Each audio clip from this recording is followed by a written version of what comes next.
Imigrasyon di.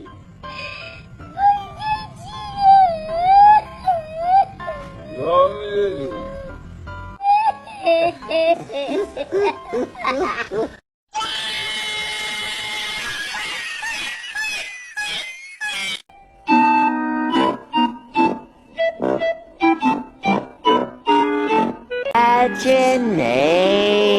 Imagination.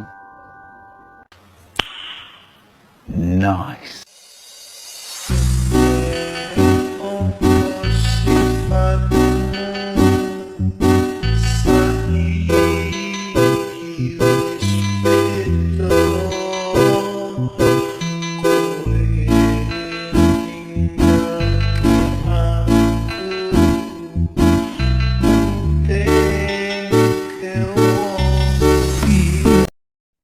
Assalamualaikum warahmatullahi wabarakatuh.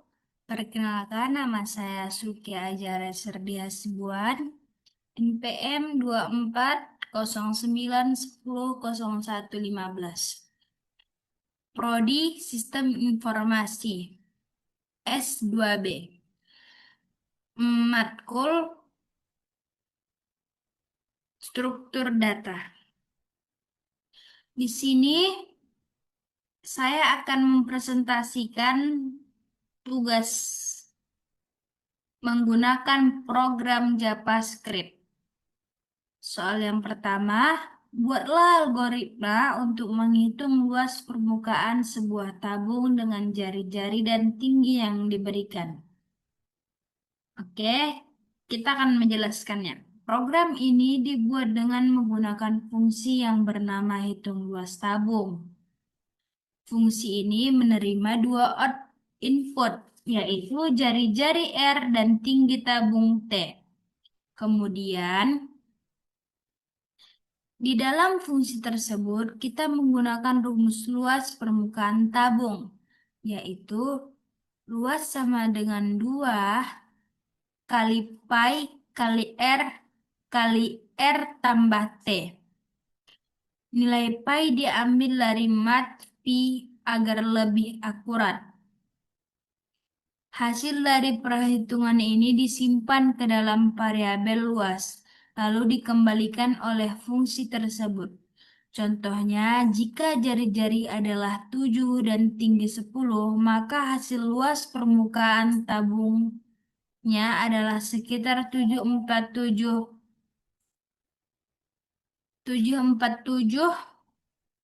satuan luas. Fungsi ini kemudian dipanggil dan hasilnya ditampilkan ke layar menggunakan cause log.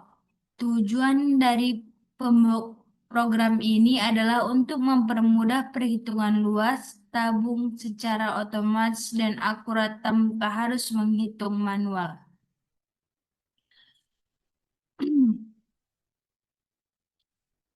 Baiklah, kita akan masuk soal nomor 2.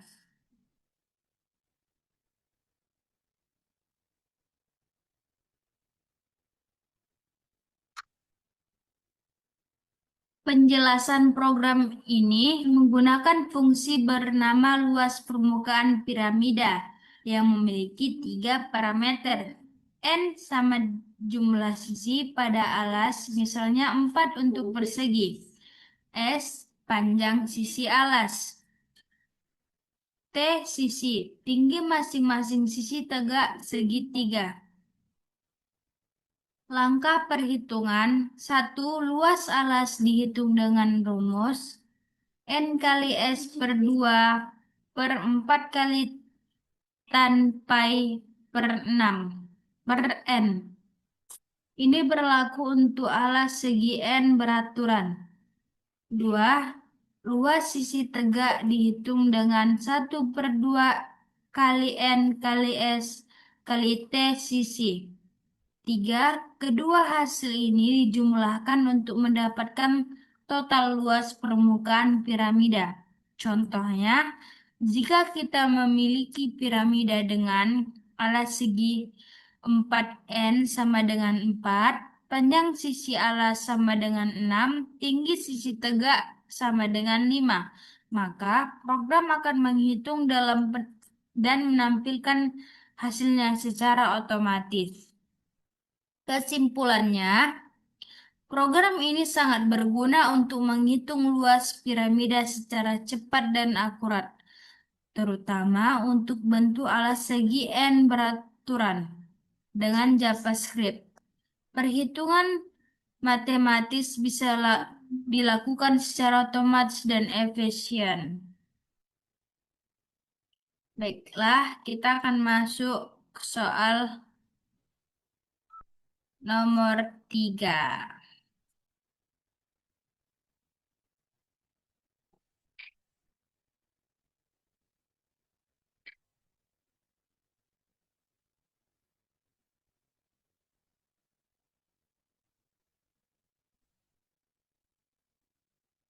Apa perbedaan antara operator sama dengan dan tidak sama dengan dalam algoritma? Berikan contoh situasi di mana keduanya dapat digunakan. Penjelasan program. Let angka sama dengan 10 menggunakan sama dengan if angka sama dengan 10. Console log angkanya sama dengan 10 menggunakan tidak sama dengan. If angka tidak sama dengan 5, console angkanya tidak sama dengan 5. Baris pertama, kita membuat variabel angka dan memberikan nilai 10. Operator sama dengan pada bagian pertama program, if angka sama dengan 10.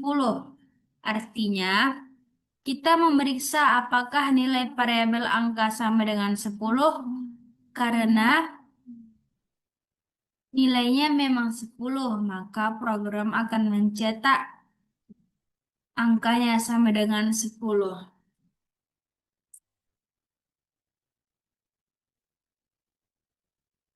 Operator tidak sama dengan pada bagian kedua program if angka tidak sama dengan 5. Kita memeriksa apakah angka tidak sama dengan 5 karena angka adalah 10. Maka kondisi ini benar dan program akan mencetak angka yang tidak sama dengan 5. Kesimpulannya, sama dengan digunakan untuk memeriksa kesamaan nilai, tidak sama dengan digunakan untuk memeriksa ketidaksamaan nilai. Keduanya sangat penting dalam logika program untuk membuat keputusan. Masuk kita soal yang terakhir, nomor 4. Apa perbedaan antara statement if dan if else dalam pemrograman? Berikan contoh program sederhana untuk mengilustrasikan perbedaan tersebut. Statement if, let nilai sama dengan 80 if nilai tidak lebih besar sama dengan 75. Console lulus. Penjelasan program ini memiliki variabel nilai dengan angka 80. Lalu kita gunakan if untuk memeriksa apakah nilai tersebut lebih besar atau sama dengan 75.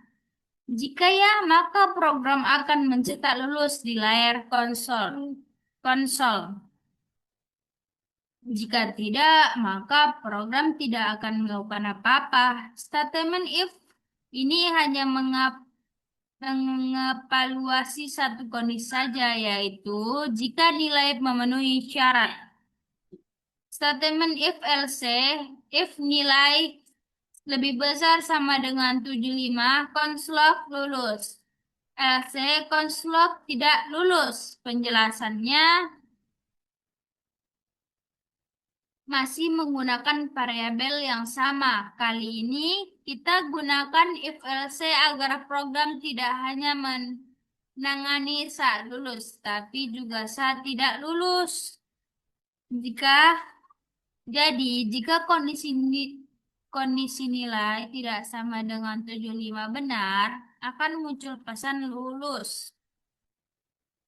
Tapi jika kondisi salah, program akan menampilkan pesan tidak lulus. Kesimpulannya, if digunakan jika kita hanya ingin menjalankan kode ketika syarat tertentu terpenuhi. If else digunakan jika kita ingin menangani dua kemungkinan, yaitu kondisi benar dan salah.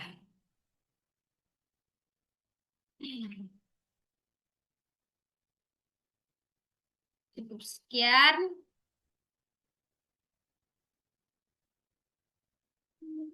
Terima kasih kepada Bapak yang memberikan tugas. Jika ada kata-kata saya yang salah, mohon dimaafkan. Assalamualaikum warahmatullahi wabarakatuh. Bapak yang memberi tugas. Iya. Tapi nggak apa-apa, Sud. Aku dan kamu dengar.